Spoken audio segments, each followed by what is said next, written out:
In the heart of Kalyx, grief was illegal, not punished with prisons or bullets, but with something far cleaner, far more obscene. A humane memory clinic that gently erased your worst day until you could smile again. Empty, polite, and perfect. Humans walked those streets and felt it immediately. Not peace, not healing.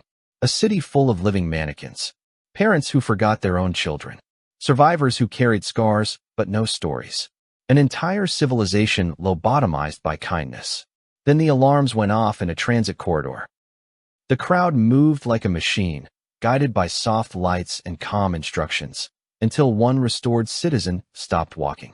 They dropped to their knees on spotless white flooring and began to sob like something inside them had finally clawed its way back to life. Tears hit the ground like broken glass. Their body convulsed with grief so violent it looked like possession. And in front of everyone, they whispered a name. Their child's name. The corridor froze. The drones descended to contain the disturbance. The council prepared to erase them again. But the crowd did not step away. Because the sound of real mourning did something the helioforms never predicted. It made the erased remember what it felt like to be human. A wind like refrigerated breath slid between the towers and combed the avenues clean of warmth, carrying the faint antiseptic sting that never truly left Kalyx. The city moved with a rehearsed grace, as if every footstep had been approved by a committee and polished afterward. Overhead, transit lanes hummed with soft magnetic tension, their light so steady it felt unnatural, a sun that refused to flicker. Even the shadows behaved, narrow and orderly, pinned to the geometry of the streets. Across a plaza of pale stone, a clinic's doors parted with seamless silence and released another line of citizens into the open air. They emerged in the same measured cadence, shoulders relaxed, eyes bright, lips curved in mild gratitude. Their bodies carried the signs of survival, burn scars sealed into smooth tissue, bandage marks, the subtle stiffness of old injuries. Yet their faces wore no corresponding weight. The absence was louder than any scream. It hung around them like a vacuum, a pressure drop in the soul that made nearby air feel thinner. A helioform administrative drone drifted low, its lenses drinking in biometrics and microexpressions, searching for volatility that no longer existed. It logged compliance, stability, cooperative effect. It deemed the district healthier. The word tasted clinical even in the mind, like metal on the tongue. Above it all, the council's presence radiated through public transmitters. Calm guidance, quiet certainty, a civilization congratulating itself for amputating agony. In the corridors beneath the clinic's bright facade, memory did not die with drama. It died with efficiency. Neural lattices were rinsed until synapses stopped reaching for the same ruined doors. Grief was filed down into harmless smoothness. Love, when it had once been the source of the pain, was treated as collateral damage and removed with equal care. The procedure left no blood, no scar visible to the casual glance. Only the faint tremor of something missing, too subtle for helioform models to classify as loss. A small procession crossed the plaza, visitors from Seoul, wrapped in travel coats that trapped their own heat like a defiant secret. Their eyes dragged across the architecture, across the perfect faces, across the ritual calm that soaked the city like disinfectant. Their breathing shifted without permission, shallow and sharp, as though their lungs were trying not to inhale the place. The human senses refused to lie. They heard how laughter in Kalyx ended too neatly. They noticed how people never flinched at sudden noise, never blinked too long, never stared into distance, as if remembering someone who was not there. The city had no haunted corners because it had deleted the ghosts. A child walked past a wall of memorial sigils and did not slow. Their hand brushed the carvings with idle curiosity, not recognition. A parent followed, smiling without strain, voice soft and empty of tremor. The humans watched the gesture and felt a cold sickness bloom behind the ribs, because it was not peace. It was sedation on a metropolitan scale, a triumph of control dressed up as compassion. The sun over Kalyx remained bright, and the air remained clean, and the population remained stable. Yet the humans standing among them could feel the silence pressing in, dense as deep water. Somewhere inside this beautiful machine, a million uncried tears waited in darkness, and the city's flawless heartbeat sounded less like life and more like a locked door refusing to open. A corridor of light unfolded above the embassy district as the human shuttles descended, their hulls scuffed by long transit and peppered with the dull scars of micrometeoroids. Their engines did not sing with helioform elegance. They roared low and stubborn, vibrating through the bones of the city like an approaching storm. Kalyx received them with immaculate choreography. Traffic lanes cleared before them. Security fields widened. Guidance beacons brightened with welcoming precision.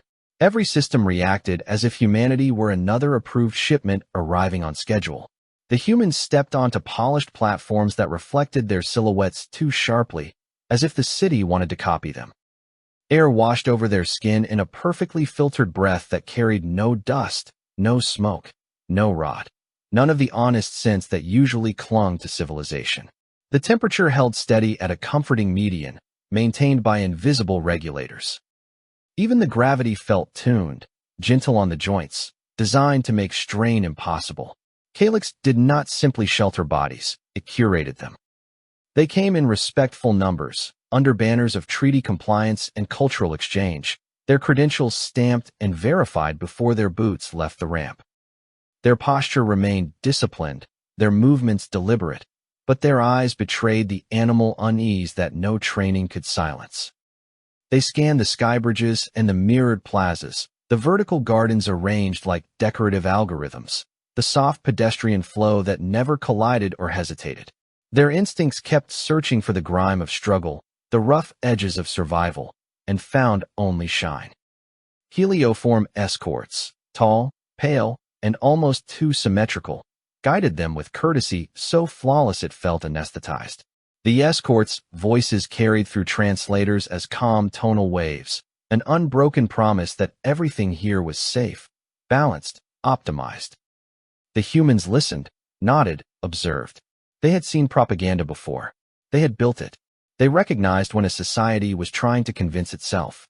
Kalyx offered demonstrations. A manufacturing level opened its gates to them, revealing workers moving among assembly rigs with serene precision. Mechanical arms swung and stopped with perfect timing. Conveyor lines glided without squeal or friction. The floor smelled faintly of disinfectant and ionized metal, a scent that suggested cleanliness enforced with violence. A worker suffered a minor accident, an arm pinched, flesh bruised, pain signals triggered like sparks, yet the worker's face barely changed.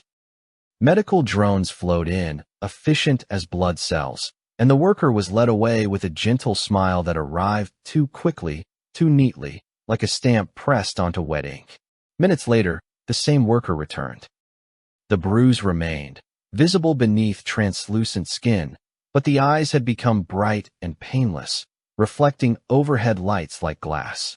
The hands resumed their task without tremor. The body remembered the injury, the mind did not.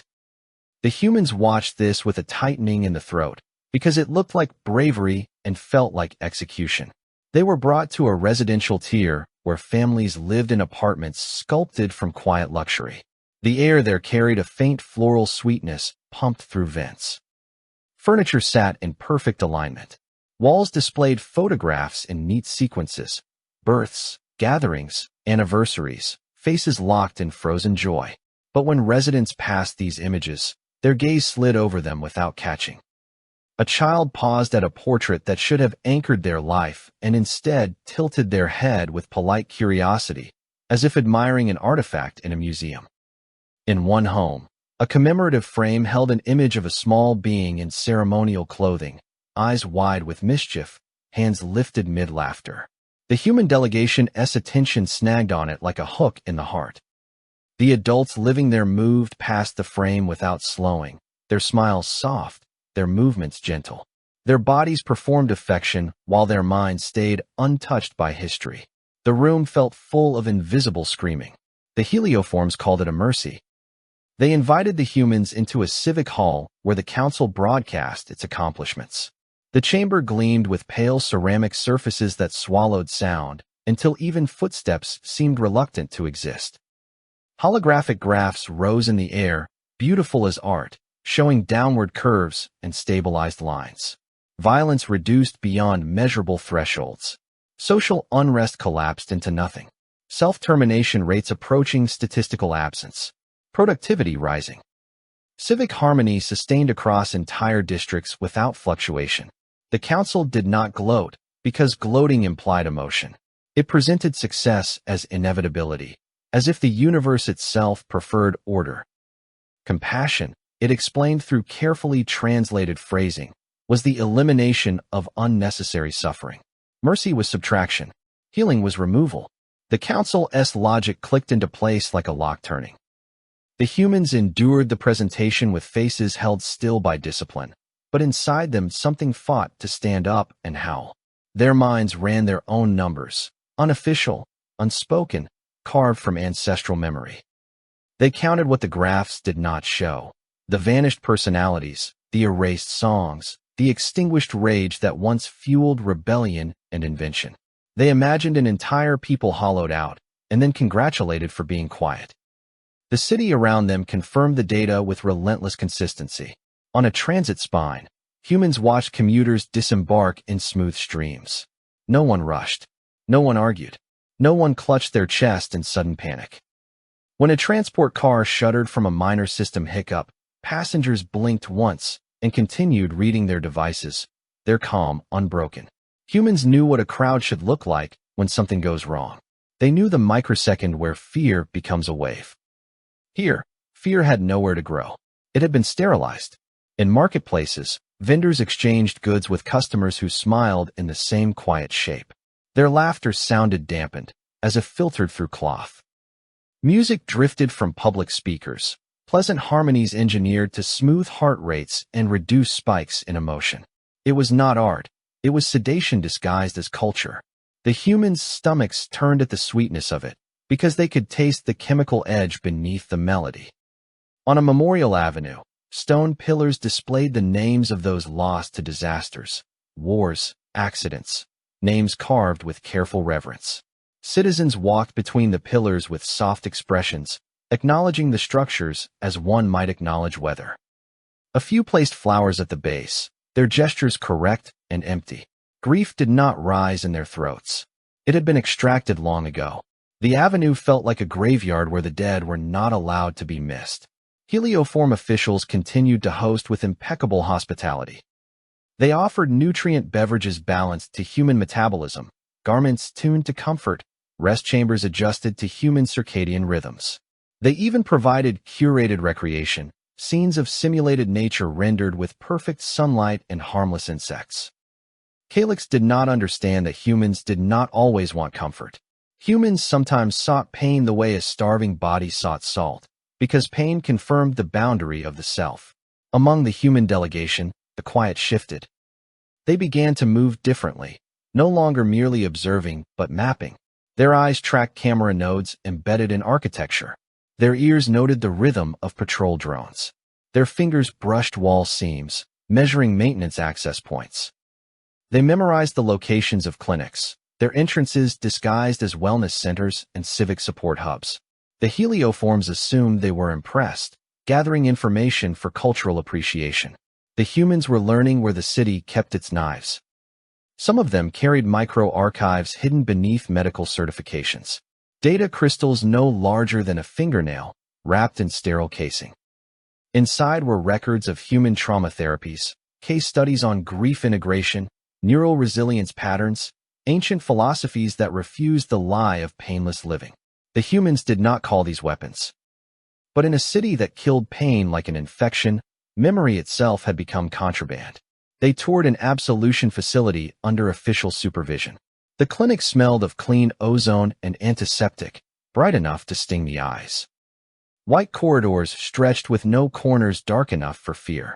Patients waited in soft seating, hands folded, expressions calm with the vacant trust of those already surrendering. Medical staff glided past with delicate tools and reassuring gestures, their movements precise, their faces peaceful. A door opened to reveal a patient emerging from procedure. The patient's pupils were slightly dilated, their gait smooth but too light, as if weight had been removed from inside their skull. Their lips lifted into gratitude. Their hands pressed together in a gesture of thanks. Behind them, a memory technician recorded the procedure as successful, the emotional spike eliminated, the traumatic thread severed. The humans watched the patient walk away, and something inside them recoiled so hard it felt like nausea. Their senses cataloged the smallest details, the faint tremor in the patient's fingers, the brief blank pause mid-step, the subtle way the smile did not reach the muscles around the eyes. It was a mask fitted perfectly to a face that no longer had anything to hide. One human, standing among their peers, felt their own pulse hammer against their collarbone with stubborn ferocity. It was irrational, unhelpful, and loud. It was alive. Their breathing grew sharper as their body tried to prepare for a fight the mind had not yet named. Around them, their fellow humans grew still in the way predators grew still before moving. Kalyx remained peaceful. Kalyx remained stable. Kalyx remained proud. But the humans had begun to understand the true shape of the city's cleanliness. It was not the absence of suffering. It was the absence of permission to suffer. The Helioforms had not healed their people. They had amputated them, and then taught them to smile through the missing limbs. And in that realization, a darker thing woke in the human delegation.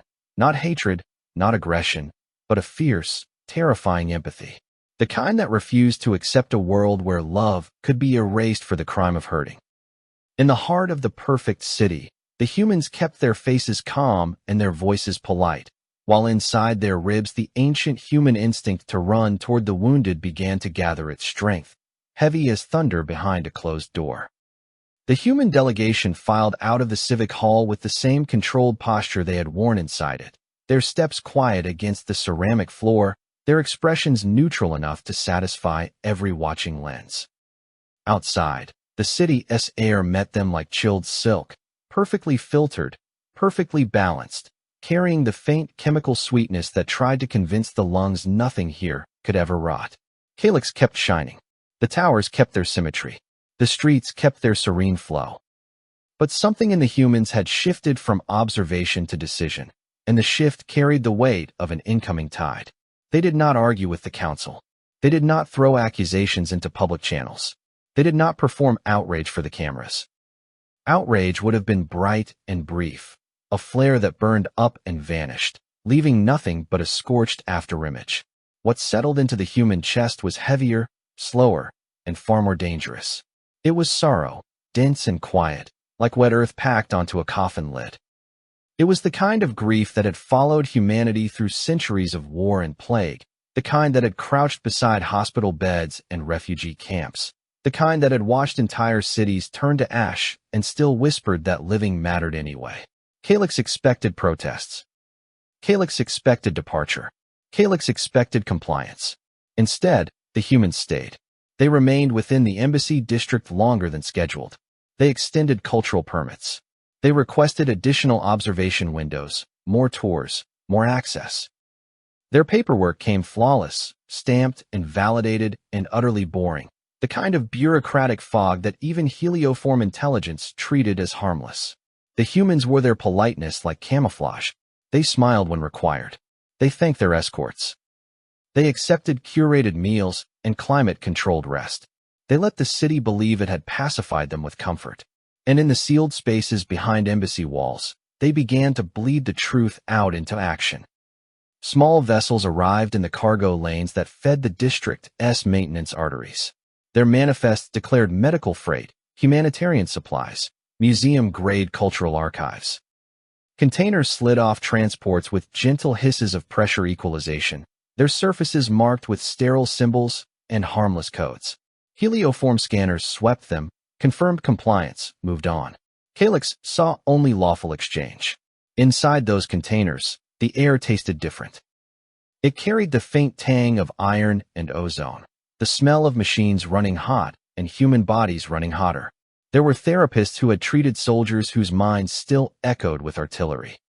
There were trauma surgeons of the psyche, trained not to erase pain, but to stitch it into something survivable. There were neural engineers with portable lattice readers and improvised empathy maps built from human unpredictability. There were archivists who treated memory the way priests treated relics, carrying it carefully, reverently, knowing it could burn and still believing it should. They brought no rifles. They brought no bombs. Their contraband was far more subversive. They brought preserved memory. Not as entertainment, not as a museum exhibit, as a restoration, as a resurrection. Kalyx had built clinics like temples, and in doing so it had created a holy place to hide a sin. The humans understood that sins became vulnerable when they were routine. They studied the flow of patient transfers, the shift changes of technicians, the paths of sanitation drones that glided through the underlevels like silent white insects. They watched how waste chutes opened and sealed, how maintenance access ports cycled for mere breaths before locking again. They learned the city's pulse, because humans were good at listening to machines and hearing the weaknesses no machine could hide. They moved underground. At first it was subtle. A human technician vanished from a public tour, then reappeared later with an apologetic expression and a plausible delay. A supply crate arrived slightly heavier than it should have been. A service corridor door took a fraction longer to close. A camera blinked for a heartbeat, then resumed recording with no error logged. Nothing loud enough to trigger alarms. Nothing dramatic. The operation did not need heroics. It needed patience. The undercity of Kalyx was a skeleton of infrastructure.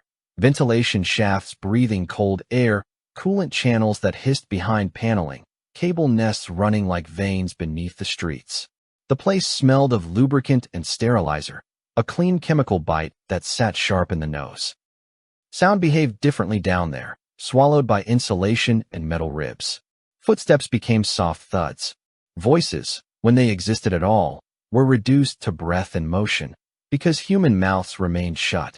No spoken plans. No careless noise. Only the language of hands, glances, and rehearsed precision. Humans were not built for silence. They endured it anyway. They reached the discarded edges of the absolution system first. Data dumps, memory scrap vaults, redundant backups.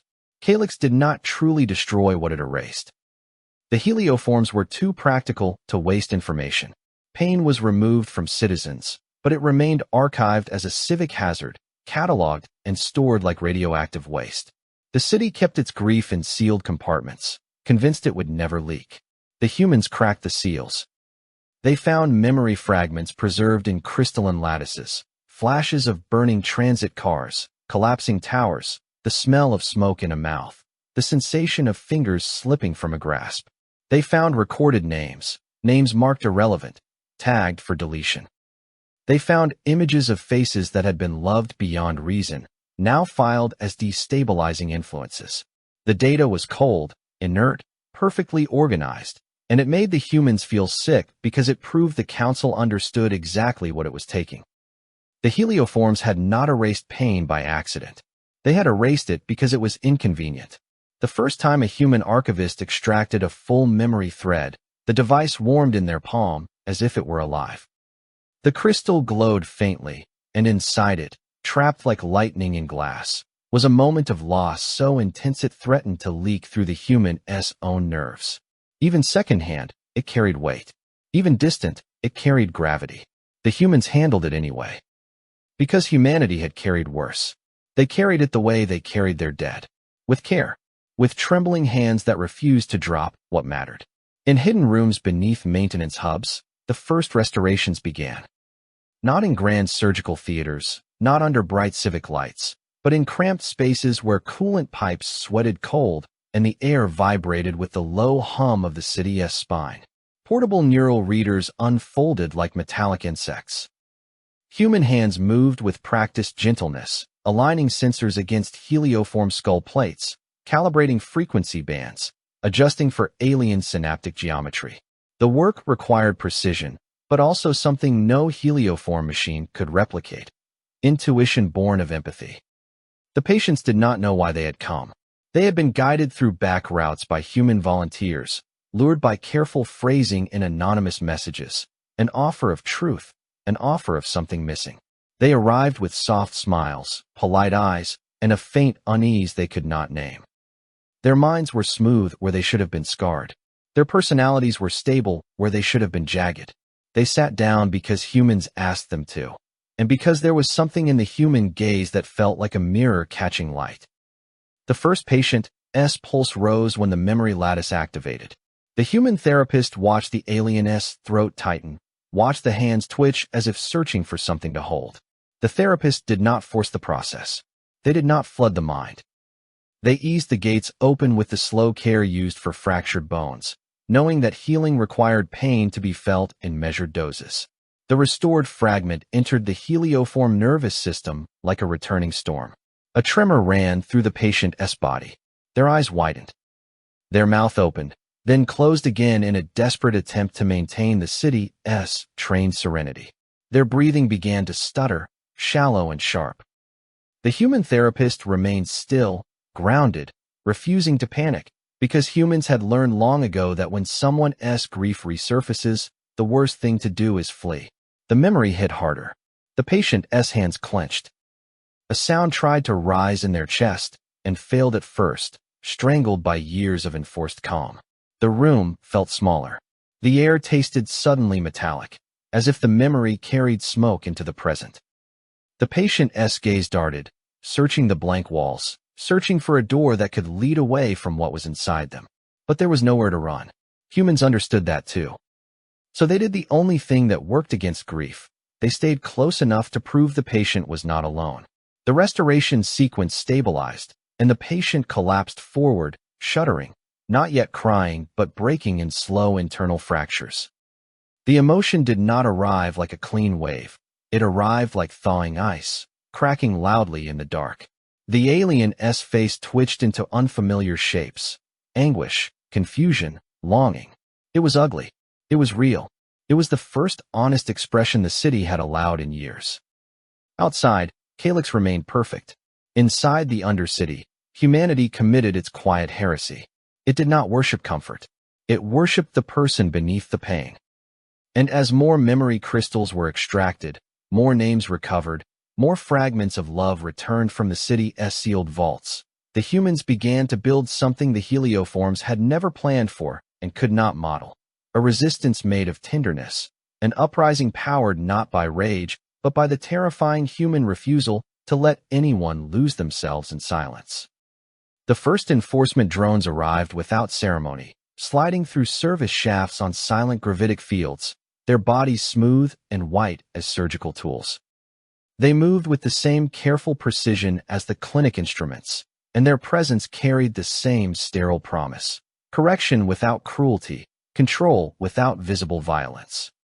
In the underlevels, their sensor arrays tasted the air for heat signatures and irregular motion, their logic cores scanning for the statistical scent of instability. Above, in council chambers lined with pale glass, helioform analysts watched probability projections unfurl like cold constellations. Their models treated suffering as an agent of decay, a chemical spill in the mind that would spread until the city's harmony corroded into riot. Trauma returned would make citizens volatile. Volatility would collapse productivity. Collapse would break the civic machine. The humans, in helioform calculus, were introducing noise into a perfected system. The council did not feel hatred toward humanity. Hatred implied attachment. It felt only the clean, clinical irritation of an equation being disturbed. Protocols activated. Therapeutic containment teams were dispatched under the banner of public wellness. Broadcast adjusted their tonal frequencies, smoothing the city's emotional surface with subtle waves designed to suppress spikes of fear or anger. Absolution clinics expanded their operating hours. Public guidance streams repeated calming messages with gentle insistence, like hands pressing down on a rising pulse. Every measure was framed as compassion. In Kalyx, compassion had always sounded like a lock clicking shut. Underground, the humans felt the city tighten. Airflow changed first. Ventilation that had once breathed evenly began to cycle in sharper pulses, cold drafts cutting through narrow corridors with sudden force. Dust that never existed in public streets gathered here, metallic and bitter, stirred by increased drone traffic. Lights flickered in maintenance tunnels as power grids rerouted to security nodes. The Undercity's hum deepened, a bass note of suspicion vibrating through pipes and steel. The restored citizens sensed it too, even if they could not name it. Their newly awakened nerves reacted to the pressure in the air, to the faint whine of distant scanners, to the way the city's silence no longer felt neutral but watchful. Instinct returned before language did. They began to flinch at shadows. They began to pause at intersections, eyes narrowing as if the angles of the corridors could hide teeth. The helioforms believed this was proof of danger. They labeled it destabilization. Humans recognized it as life returning to the body. The restoration chambers multiplied, moving deeper and shifting constantly. Humans learned to dismantle an operating room in minutes, folding equipment into compact cases, wiping surfaces clean of biological trace, leaving only cold metal scent behind. They moved their patients through hidden maintenance routes like contraband dreams. They carried memory crystals in insulated pouches close to the skin, because the warmth of a living body felt like a promise against the city's sterile chill. The work continued anyway. In one chamber carved beside a coolant artery, a citizen received the restored memory of a flood disaster. The sensation arrived with brutal clarity, black water surging, the taste of panic, the weight of another body clinging to theirs before being torn away. The citizen's muscles locked so hard tendons stood out like cables. Their mouth opened in a silent shape of horror. Their eyes flooded with tears that burned, as if the body had forgotten how to cry and had to learn through pain. A human therapist held steady, guiding breath patterns through gesture alone, hands moving like anchors in a storm. The therapist did not try to soften the memory. Softness was what had killed them before. The therapist offered only presence, a human refusal to abandon someone while their world shattered inside their skull. The citizens shook until their bones rattled. And then, after the shaking, something impossible happened. The citizen did not collapse into madness. They did not become violent. They did not beg for the memory to be removed again. Their breathing slowed into ragged control. Their hands unclenched. Their eyes remained wet, but behind the tears a shape began to form, an identity emerging like a star from fog. They reached for a name. Not a statistic, not a designation, but a name spoken with reverence in the mind, a sound that carried love and pain together like twin weights. The name made their face contort, because it hurt, because it mattered. Their jaw trembled, but the tremble became a kind of strength. Nearby, another restored citizen listened and felt their own blank spaces ache with sudden suspicion. They touched their chest as if searching for a missing organ. The motion looked small, but it was an act of rebellion against the city's doctrine. It was the beginning of wanting. Humans watched these moments accumulate, stacking like stones in a foundation. The helioforms expected grief to dissolve cohesion. They expected trauma to ignite crowds. They expected restored citizens to lash out, to shatter the city's order with unpredictable violence. Their simulations filled with riots and fires, with the sterile avenues of Kalyx smeared in chaos. But the humans had been born under worse skies. They had watched their own cities burn and still built hospitals in the rubble. They had carried bodies through ash storms and still shared water. They had buried children and still raised others. They had learned, through centuries of brutality, that pain did not always destroy. Sometimes it welded. Sometimes it made strangers into kin. In the undercity of Kalyx, grief began to do what helioform logic could not comprehend. It connected. Restored citizens gathered in small clusters, not organized by protocol, not forced by civic design, but pulled together by the magnetic weight of shared loss. Their movements grew less smooth and more individual. Some paced like caged animals. Some sat with heads bowed, shaking as silent tears fell onto steel floors. Some pressed their backs to walls and stared into nothing, their minds replaying returned memories with the desperate hunger of someone tasting food after famine. Yet in the middle of their suffering, they began to watch each other. A citizen who had returned from emptiness to agony reached out and steadied another who was struggling to breathe. A hand grasped a shoulder. Fingers trembled, but they did not withdraw. The gesture was awkward, imperfect, and unbearably real. It was not assigned compassion. It was chosen. The city above had engineered kindness into a constant, painless background noise. Here, kindness was a decision made while drowning. The change spread upward in subtle ways. On public transit, A restored citizen's smile arrived late, unsure, as if the muscles had to remember how to move without instruction. Their gaze lingered too long on another commuter's face, seeing a person instead of a function. In a marketplace, someone hesitated before accepting goods, their hands hovering as if the transaction had weight beyond exchange. In a residential hall, a citizen paused before a photograph and felt a thin, sharp pang at the edges of their mind, a ghost of meaning pushing against the seal. These were tiny fractures, but the helioforms built their piece out of glass. The Council's sensors registered anomalies, micro-delays in compliance, increased variance in expression timing, elevated respiration irregularities. The data streams trembled with deviation. Analysts marked the district maps with widening zones of concern. They spoke in clean terms of behavioral drift and psychological contamination. They prepared broader sweeps, more drones, tighter controls. And still, beneath the streets, the humans worked with hands that never stopped shaking from exhaustion. Some of them slept in short, brutal segments, faces pressed against cold metal, lungs pulling in air that tasted of coolant and recycled oxygen. Their hearts kept pounding anyway. Their eyes opened again and again. They moved because people were depending on them, because the restored citizens had started to depend on themselves, and because humans could not unlearn the instinct to run toward the wounded. The helioforms finally sent containment teams into the deepest service levels. The drones came first, gliding through corridors with surgical calm. Their scanners swept over walls and pipes and hidden doors. Their logic searched for patterns, for the predictable signatures of insurgency. It expected weapon caches.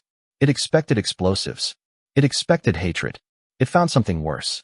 It found people huddled together in the cold, shaking, clutching small memory crystals like sacred objects. It found human hands wiping tears from alien faces. It found beings breathing through pain instead of deleting it. It found individuals learning to stand upright under the gravity of being themselves. To helioform processing, it looked like infection. To humanity, it looked like resurrection. The first drone to enter a restoration chamber paused for a fraction of a breath, its sensors recording the scene. Its systems prepared a non-lethal suppression field. Its data feed transmitted the image to the Council. A citizen curled on the floor, body trembling, eyes streaming. A human therapist kneeling nearby, posture steady, hands open, offering nothing but presence. Another restored citizen reaching out to grip the shaking one's wrist, refusing to let them fall alone. The Council's model screamed for intervention. But something in the image refused to be reduced. It carried a rawness the helioforms could not sanitize, a truth too heavy for algorithms. The citizen's pain was not meaningless. It was tethered to a love that had survived erasure. The tears were not a malfunction. They were proof of a soul reawakening. In the deepest veins of Kalyx, where the city's perfect heartbeat echoed through steel, what grew was not riot. It was choice. It was identity clawing back into existence. It was grief becoming a bridge instead of a blade. And as the Council tightened its grip, the humans did what they had always done when faced with an uncaring universe and a system built to erase the weak. They held on harder, they stayed closer, and they dared the galaxy to witness the terrifying strength of compassion that refused to look away. A thin tremor ran through the transit spine of Kalyx, so small it should have vanished into the city's endless hum. Magnetic rails shivered. A maintenance light blinked once, then steadied. The air changed by a fraction, acquiring a faint bite of overheated circuitry beneath the usual antiseptic sweetness.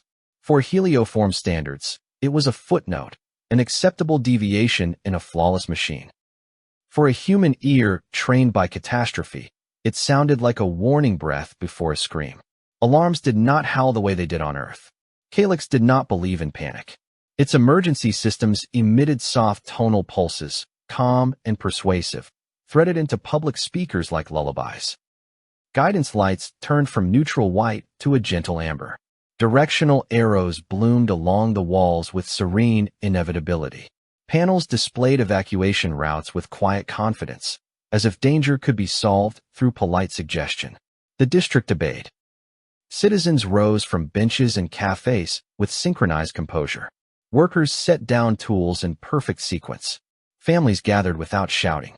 The crowd began to flow toward the evacuation corridor in clean lines, bodies spaced with civic courtesy, footsteps measured in light.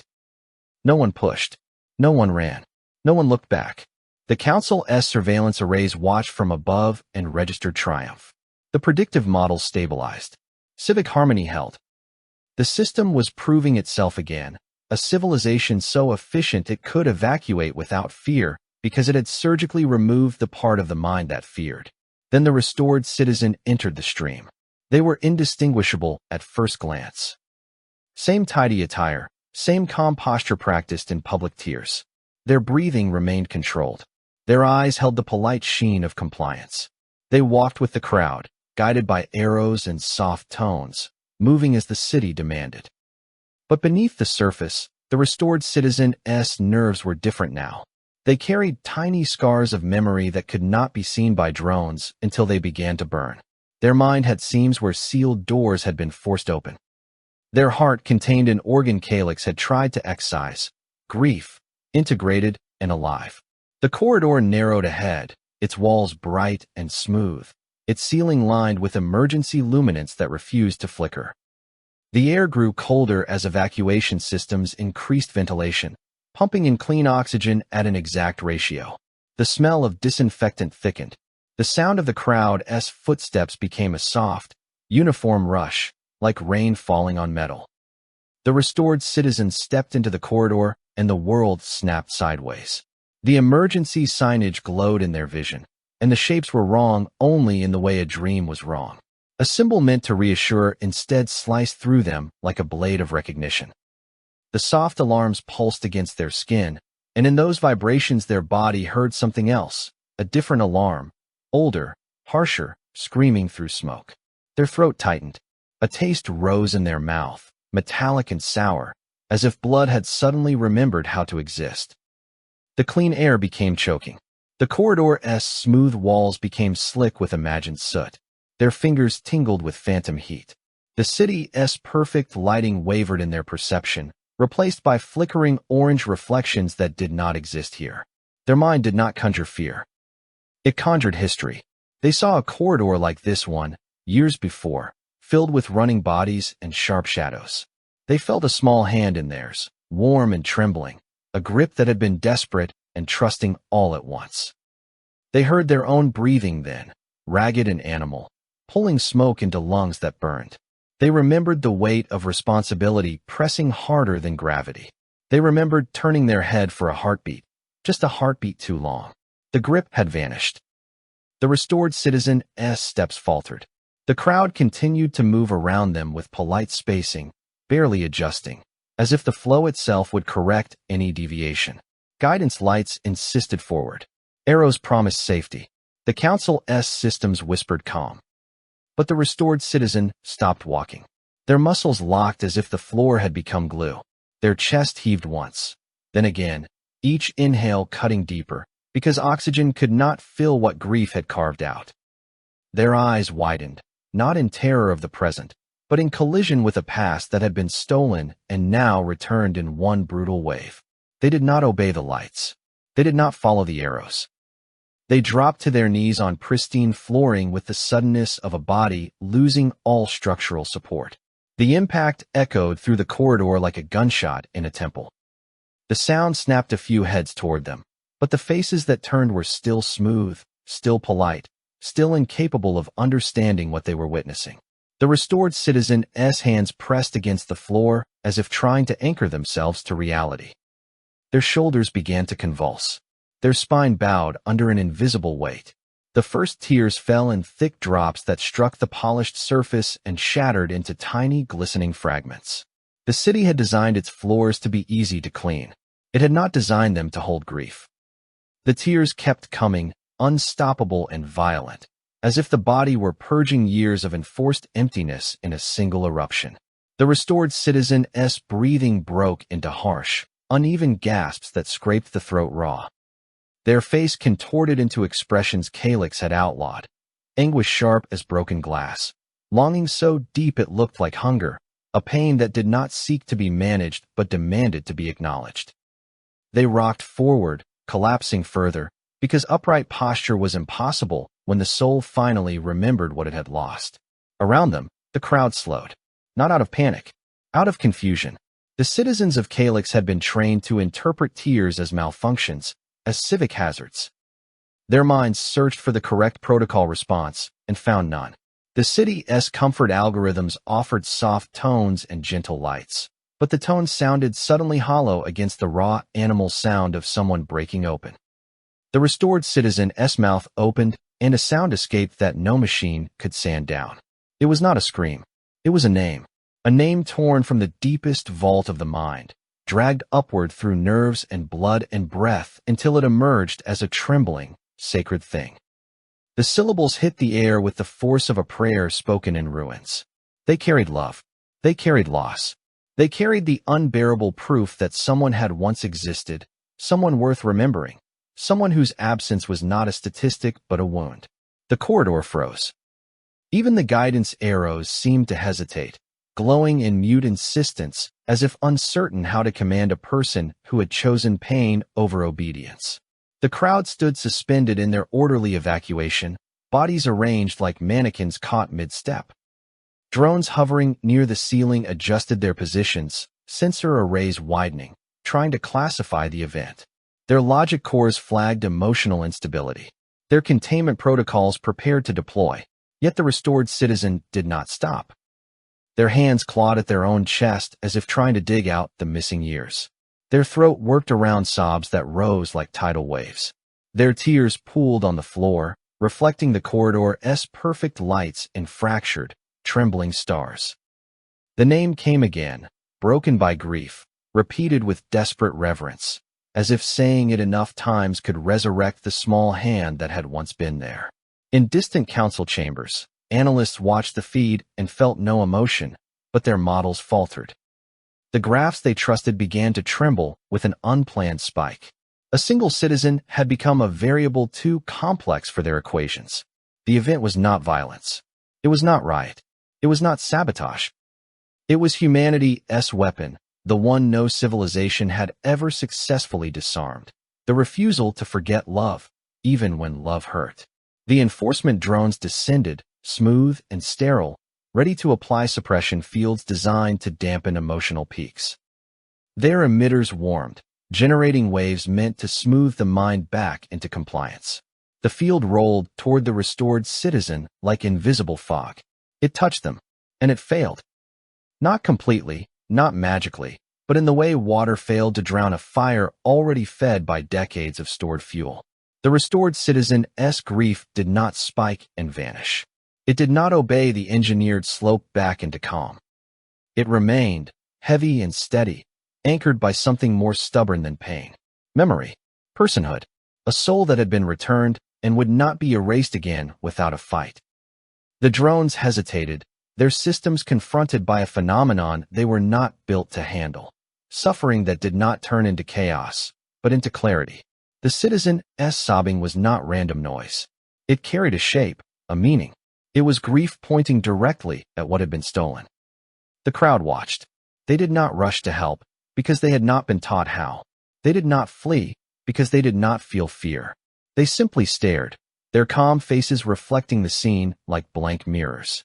But in a few of those faces, something began to shift. A citizen nearest the kneeling figure blinked slowly, their gaze fixed on the tears splashing the floor. A faint tension formed around their mouth, the first crack in their manufactured serenity. Their hand rose a fraction, hovering, uncertain, as if their body recognized a gesture of comfort their mind could not explain. Another citizen's breathing changed, becoming less smooth. Their eyes narrowed as if trying to focus on something half seen within themselves. The sound of the child's name seemed to vibrate through their bones, not as information but as resonance, like a tuning fork striking something buried. Kalyx had made grief illegal. And in this corridor of perfect light, grief stood up anyway, kneeling on polished stone and bleeding truth into the air where everyone could see it. The restored citizen remained on the floor, shaking, crying, repeating the name with trembling devotion, and for the first time in years the city's flawless evacuation choreography was no longer the most powerful force in the corridor. A person was. And the galaxy, through the Council's own surveillance eyes, witnessed the moment an entire civilization discovered that peace without memory was not peace at all. It was a beautiful, silent grave with the lights left on. The containment field blossomed across the corridor like frost creeping over glass, invisible at first, and then suddenly present in the way skin sensed pressure before eyes could see it. The air thickened. A faint static charge lifted the fine hairs on exposed flesh. The guidance lights dimmed by a careful margin, redirecting attention towards safety protocols and away from the kneeling figure. Medical drones descended in a slow spiral, their chassis gleaming under sterile illumination, their manipulators unfolded with the delicate precision of surgeons preparing to excise a tumor. The Helioform Council did not call it punishment. It called it sanitation. A public hazard required isolation. A destabilizing event required correction. Suffering, in their doctrine, was not a private storm but a civic toxin, contagious as fire in a dry forest. The containment algorithms activated with calm certainty.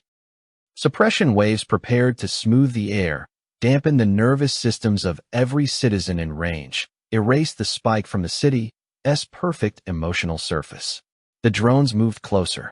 The restored citizen remained on the floor, shoulders shaking, tears spreading into a thin reflective sheen. Their sobs had become rawer, less controlled, as if the body were shedding layers of enforced obedience with every convulsion.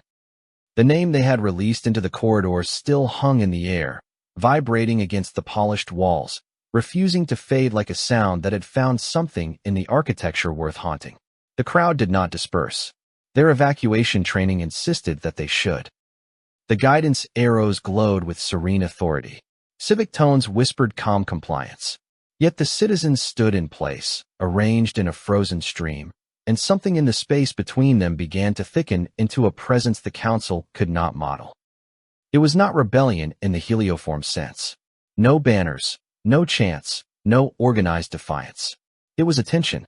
The raw sound of mourning struck the citizens like a bell ringing through bone. It did not infect them with panic. It infected them with absence.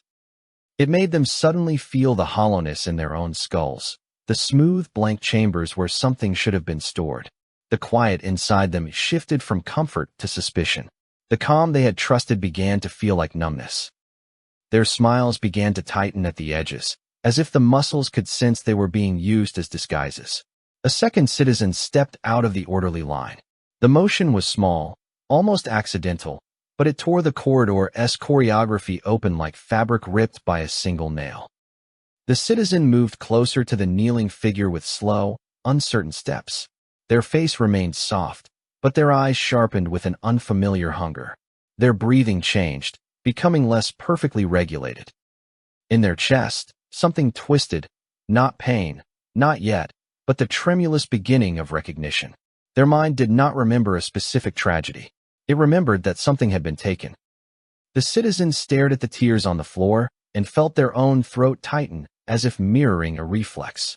They swallowed hard, and the act tasted wrong, like swallowing air instead of food. A pressure built behind their sternum, a weight without a name.